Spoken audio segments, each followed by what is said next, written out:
An error, Shiralia, administrative error. A screw up.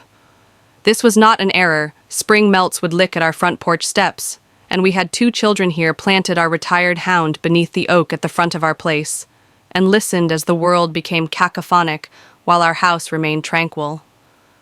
The water was flat that morning, mirror smooth, a pair of loons going by without any trouble that the storm in tow offshore could conjure up. They constructed cookie-cutter houses, a pool, and a clubhouse right in front of my lake, never once asking if I mind. It didn't matter.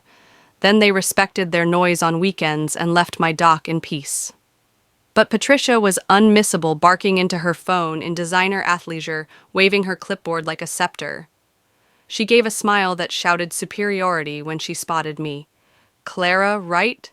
she said, as if we were old pals.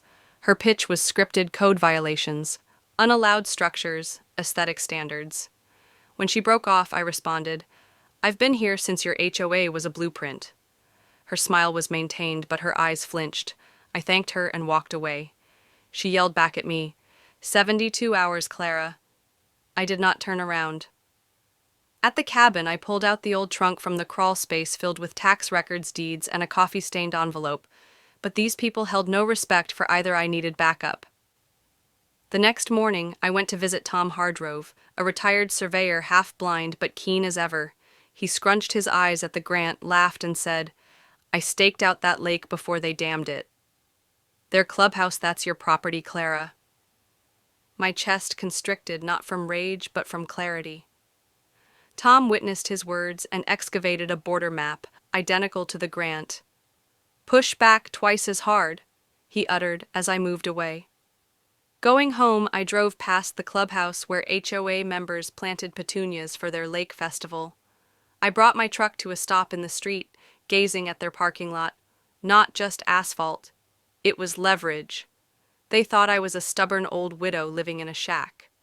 They didn't realize I had evidence, patience, and a document that could unravel their empire.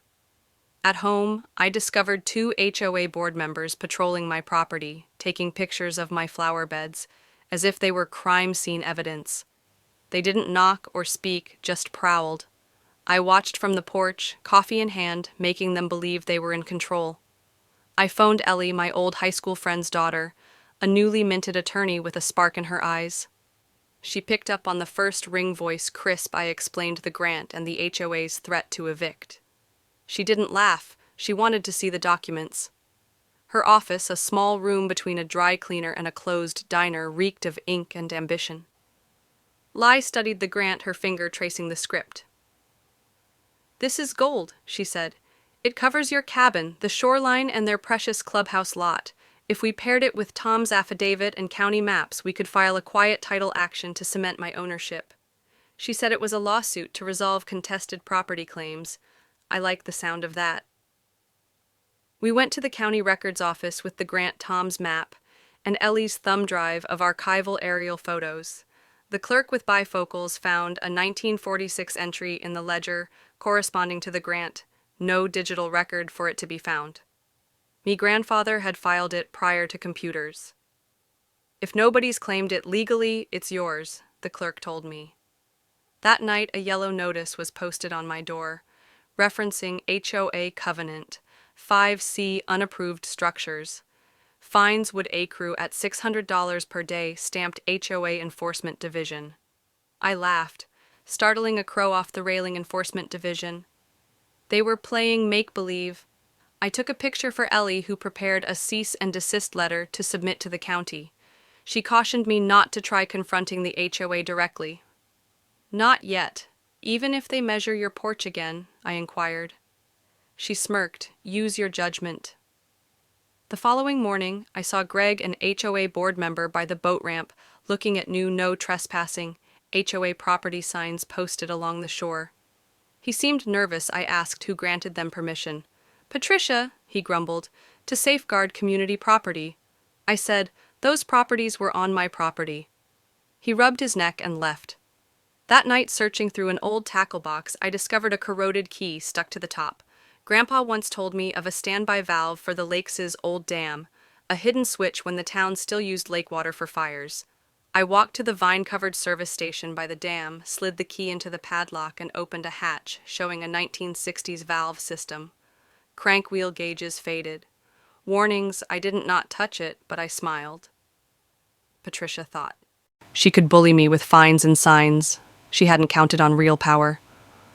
Before dawn, metal clanging woke me. Outside, a crew in orange vests hammered fence posts around my driveway. A sign reading, "Private HOA property. No access without allow." My pulse leapt. They were imprisoning me in. I stormed out, demanding answers. The crew leader pointed to Patricia, emerging from her shiny SUV. "We're preserving community property," she said, her brittle smile. I said I had documents to the contrary. She shrugged. "Until a court decides otherwise, we go ahead." I warned her it was her last mistake. She turned and walked away, heels clicking. Ellie was already completing the quiet title action and instructed me to remain. Cam, no, fence post javelins. By noon, they chained off my driveway, ensnaring my truck. They'd fenced themselves into a larger issue. At the marina, Patricia stood on a platform, megaphone blaring, regarding lake access rules. I slipped into the crowd unnoticed as she asserted HOA ownership. "Actually, I own the lake," I declared, loud enough to turn heads. Patricia laughed, but I spread out the grant and map on a table pointing to my boundaries. She called them unofficial. "The county disagrees," I said. Greg stepped forward, asking if she'd verified the subdivision plat. She stammered. He revealed he'd found map discrepancies at the planning office. The crowd murmured questions about fees, permits, legitimacy. Patricia's meeting collapsed like a bad tent. I found HOA blueprints showing their clubhouse expansion was rejected for lack of land ownership. Yet they built anyway. Ellie said this could be fraud. At dusk, I walked the lake's shoreline with my dog Max and discovered a survey marker in the rear of the parking lot, its brass plaque matching my deed. Ellie proposed a letter to homeowners revealing the HOA's illegal activities. I concurred. Let the truth burn. The following day, someone sliced the fence chain, leaving a note in Greg's script. "You were right. Do what you must." The tide was turning. Rain fell as Ellie filed the quiet title action, scheduling a court date. 2 black trucks pulled up, and 4 private security guards ordered me to leave.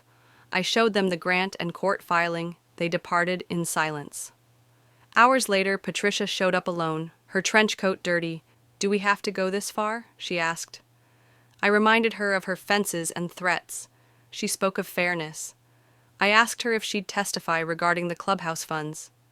She took off. Greg stopped by revealing HOA money diverted to Patricia's business's landscaping catering security.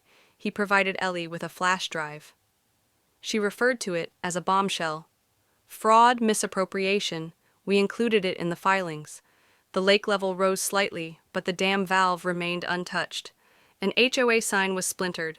Entire marks resulted in an unauthorized dock on my property. Ellie said it made our case stronger. A reporter wanted to report the story. HOA abuse, not only my battle. Neighbors grew audacious, questioning tax hikes and lot fees. Patricia scheduled an emergency HOA meeting for damage control. But too late, I sat on the porch browsing through old pictures. James laying foundation for the cabin, my kids on the dock, Grandpa fishing. This land was my inheritance, and they attempted to wipe it away. The clubhouse meeting was tense, no lemonade or smiles. Patricia preached harmony, laying blame on misinformation. I stood showing the grant maps and county emails. I asked who paid for dock permits on my property. Silence. Greg uncovered financial documents linking Patricia to shell corporations. The audience was in an uproar, calls for audits, a vote to suspend her. Ellie gave the court date and DA review. Patricia shrieked, "Witch hunt," and stormed off.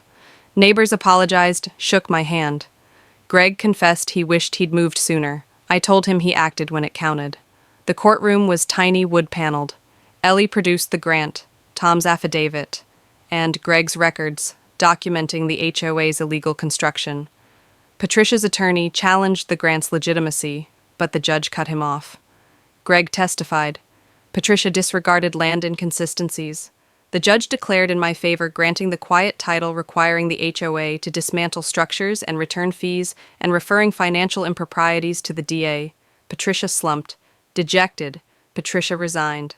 The HOA disbanded the clubhouse, locked neighbors, christened the lake Hanson's Lake in honor of Grandpa Ellie. Indicated the DA was probing, and Patricia's house was on the market. At a community picnic, we danced by the dock without fences. I hung a sign, "Welcome community access, by invitation. Be kind." The county affirmed my ownership, and the lake shimmered peaceful. I won not with rage, but truth history. Heart and a legacy no one could steal.